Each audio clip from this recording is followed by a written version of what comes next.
Senador, ¿cómo está? Bienvenido a esta edición de Chilevisión Noticias PM. ¿Cómo se encuentra? Muy bien, muchas gracias por la invitación y un cariñoso saludo a todos tus televidentes, Pablo. Muchas gracias a usted por estar con nosotros. A ver, senador, lo que hemos escuchado de la reforma, lo que usted tiene justamente en los comparandos, en todos los documentos, ¿le gusta o no le gusta? Pensando también la gente que no ha seguido toda la transmisión del Senado y la votación. Bueno, hay muchas cosas buenas en la reforma, pero también hay muchas cosas que no son tan buenas y por lo tanto uno tiene que sopesar. Y en este sopesar, digamos, esta balanza, a mi juicio no es una buena reforma porque los costos que se pueden generar y la forma de financiamiento que se está proponiendo para aumentar las pensiones es una fórmula tremendamente injusta, Pablo. Fíjate que al final del día el fisco no paga este aumento de las pensiones y lo pagan las personas que trabajan de manera formal, pero además que entre más tú ganas, menos pagas, por cuanto hay un tope imponible. Entonces, si tú ganas menos del tope imponible, 3,5 millones o algo así, pagas el 1,5% de tu sueldo para aumentar las pensiones de los pensionados del día de hoy. Pero si ganas 7 millones, pagas la mitad, o si ganas 12 millones, pagas un tercio o algo así. Entonces, la verdad es que siento que en vez de haber hecho una reforma que implique que el fisco con platas que son progresivas, o sea, platas que el que tiene más pagó más, se está haciendo algo que implica que la clase media es la que paga los platos rotos. Y además, las mitigaciones que hay para efectos del empleo formal en las pymes creo que son muy pocas y esto podría generar la destrucción de cierta cantidad de empleo formal. Entonces, está bien inspirada la idea de mejorar las pensiones, se necesita un acuerdo, pero la fórmula, a mi juicio, creo que se erró de mucho. Y por último, que es muy importante, Pablo, es que se genera una deuda pública que va a ser absolutamente impagable. Estamos hablando de 10, 15 puntos del PIB. Y eso significa que las generaciones actuales, cuando ellos paguen impuestos en el futuro, gran parte de sus impuestos va a terminar pagando simplemente los intereses de la deuda. ¿Y por qué? Porque esto se hizo con plata de la clase media y no a través de rebajar los costos que tiene el Estado y de los impuestos generales. Y esa es un poco la discusión que existe. Ahora, senador, vamos a ir por esa última parte antes de lo que usted decía justamente del tema de quienes pagan esta reforma. El Consejo Fiscal Autónomo dijo que los 11 puntos que estaban complicando esta reforma eran salvables, que eran importantes y que si no tenían una corrección, obviamente esto iba a ser insostenible a nivel fiscal esta reforma. Sin embargo, desde el Ministerio de Hacienda se han comprometido a hacer esas reformas, así como el resto también del gobierno, porque esto finalmente no solo el Ministerio de Hacienda tiene esta carga, la tiene toda la administración. Aún así, usted dice que esto no va a ser sostenible para la administración pública, justamente. Yo hago una pregunta. Si ya estamos endeudados y nuestra trayectoria ha sido de aumento de deuda, aumento de deuda, aumento de deuda, ¿qué nos hace pensar que si entregamos un 10 o un 15% del PIB adicional en beneficios, en 20 años más vamos a poder pagar? No hay absolutamente nada en los indicadores económicos que nos haga pensar que en 20 años más sí vamos a poder pagar lo que hoy día no podemos pagar.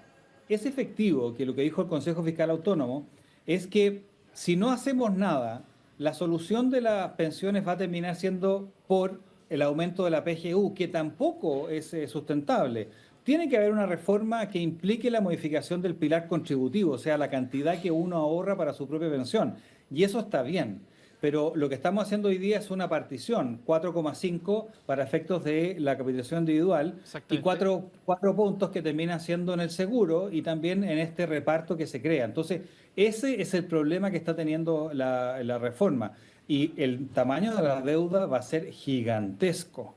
Eso no hay ninguna duda de eso. Por lo tanto, yo creo que hay que separar lo Pero, que dijo senador, el Consejo Fiscal Autónomo respecto a lo que estoy es diciendo. que justamente eso, entonces el Consejo Fiscal Autónomo se equivoca justamente, no apuntaron al problema de fondo, basándonos en lo que usted dice, que esto va a ser insalvable para las futuras administraciones de gobierno, es decir, para el Estado finalmente. O sea, el Consejo Fiscal Autónomo dijo, esto puede ser solucionable con ciertas medidas, pero se puede solventar. Pero fíjese, una de las medidas que proponía el Consejo Fiscal Autónomo es que la deuda no esté bajo la línea. ¿Qué significa bajo la línea, Pablo?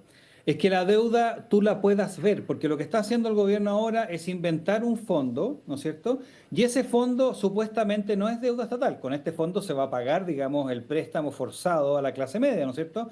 Pero está bajo la línea, es como la deuda de las empresas públicas. Entonces dicen, ¿tenemos un nivel razonable de endeudamiento? Sí, hoy día lo tenemos, un 42% del PIB más o menos, pero tenemos toda esta deuda escondida. Es como que uno financiara una casa o la deuda de una casa con un banco y la otra con una institución que está bajo la línea y que nadie puede ver su deuda. Es una forma de Claro. engañar, tratar de engañar y es una forma de hacerse trampa en el solitario, o sea, en el solitario.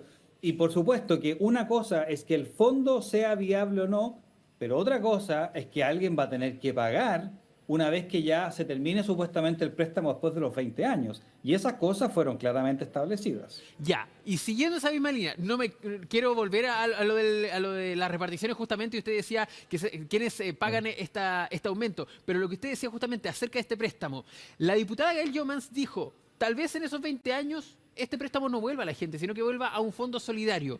¿Qué piensa de esa idea que incluso algunos acusaron, esto está haciendo tambalear un acuerdo? Si tenemos un acuerdo en el Senado y se está logrando algo en la Cámara de Diputadas y Diputados, se está complicando todo con estos dichos.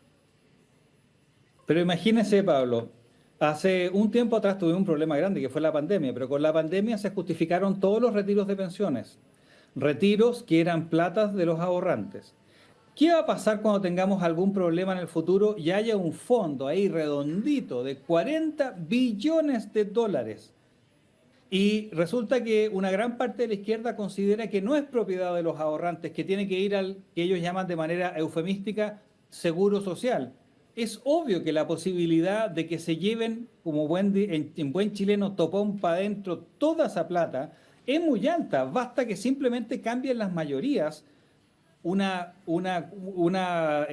mayoría simple en la Cámara junto a una mayoría simple en el Senado podría significar que todos esos fondos se los roben a los ahorrantes. Entonces, no es solamente un problema de diseño, también es un problema de los riesgos que genera. Y cuando hemos visto que una gran cantidad de parlamentarios del oficialismo considera que esa plata no es de los ahorrantes, es evidente que va a estar ahí este fondo y los políticos van a querer hacer uso de ese fondo cuando tengan algún problema y utilizarlo en base a sus sentimientos o a sus ideas personales, etcétera. Ese es uno de los problemas grandes que Senador, tenemos, pero también otro problema, sí, que la misma ministra, perdón, sí, no, no, continúe, para terminar la idea. si esto cerrara la discusión de pensiones, uno tendría una mayor disponibilidad, pero claramente no lo hace. La misma ministra, por ejemplo, ha dicho que quiere generar un inversor estatal.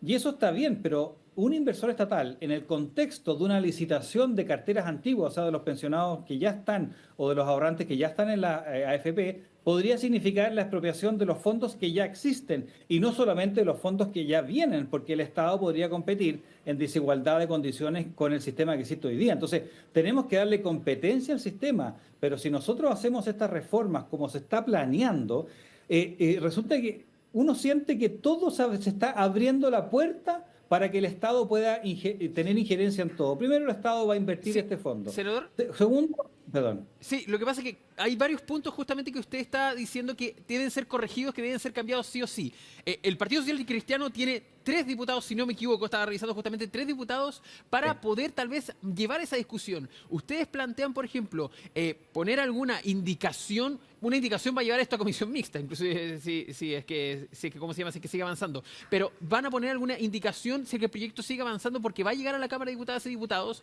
y son problemas que usted dice que hay que corregir justamente y que podría ser esa la vía. ¿Han planificado eso, por ejemplo, para seguir en esta discusión? Es que no es posible porque existe una mayoría hoy día que es básicamente Chile Vamos y la izquierda que está impulsando pero lo hace sin tener en cuenta las preocupaciones de muchos de nosotros. Y por eso que ya estamos viendo, por ejemplo, en las encuestas de ayer, que la mayoría de la oposición ya está en contra de esta reforma, porque es una reforma que no respeta la propiedad del ahorro, lo relativiza, introduce el reparto, introduce un poder del Estado tan grande que el Estado va a poder determinar en qué se invierte todos esos recursos. El Estado va a poder determinar una gran cantidad de cosas. Se genera deuda, pero deuda bajo la línea. Entonces, Esto es una reforma básicamente, claro, que le gusta un poco, o sea, no es que sea la reforma de la izquierda radical en la convención que fracasó en la primera, pero es una reforma que abre todas las ranuras en las cuales ellos querían hacer una reforma mucho más radical.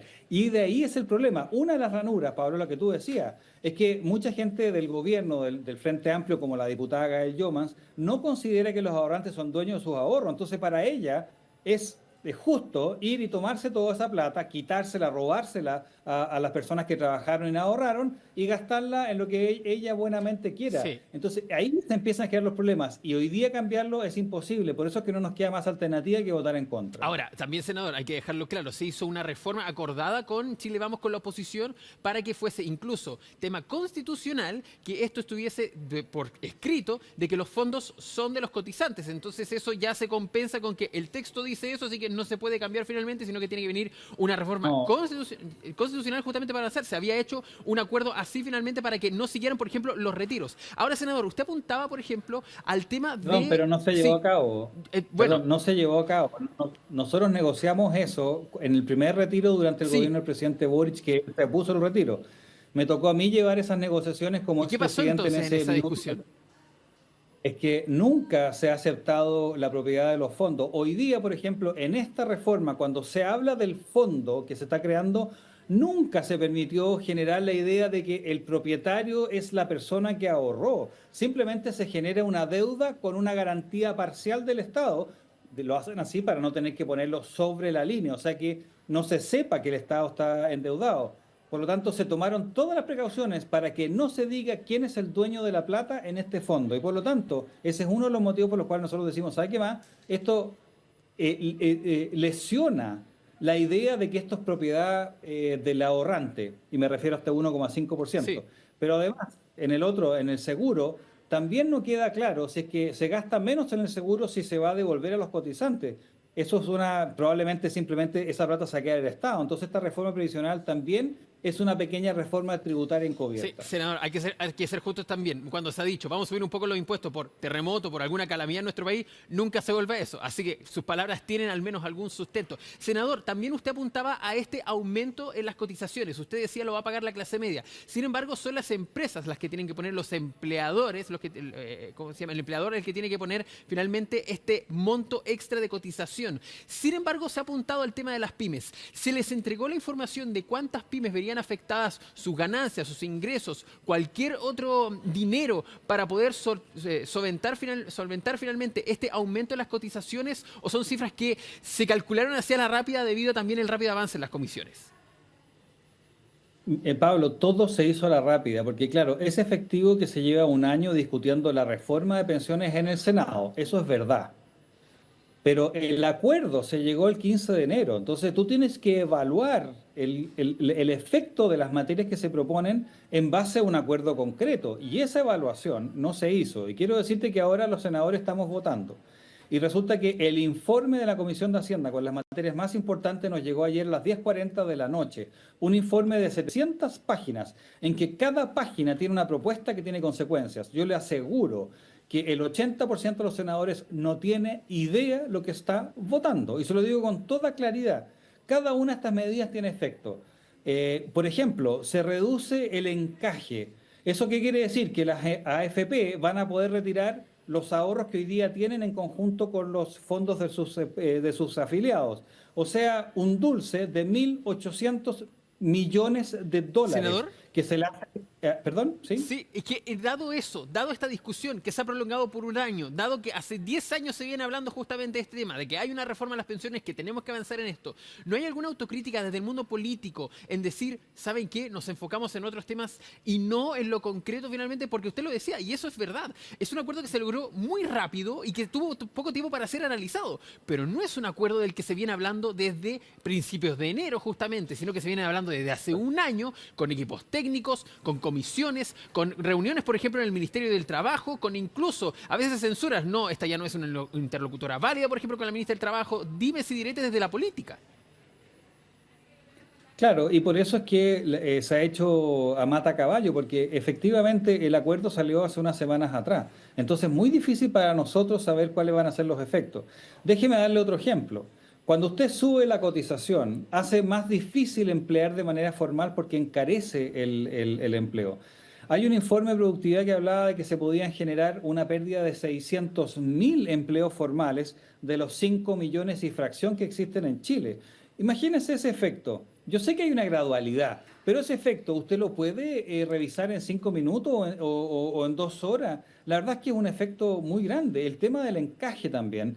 El encaje es lo que ahorran las AFP en el mismo fondo que tienen sus pensionados. De esa manera a la AFP le conviene que estos fondos renten. Ese encaje se reduce en un 80%, por lo tanto, el incentivo de los inversores con sus afiliados va a ser mucho menor. Esto se hace, claro, para que haya más competencia, porque hace más simple la entrada de competidores, pero también tiene que sopesarse cuánto del encaje teníamos que reducir, y acá se reduce el 80%.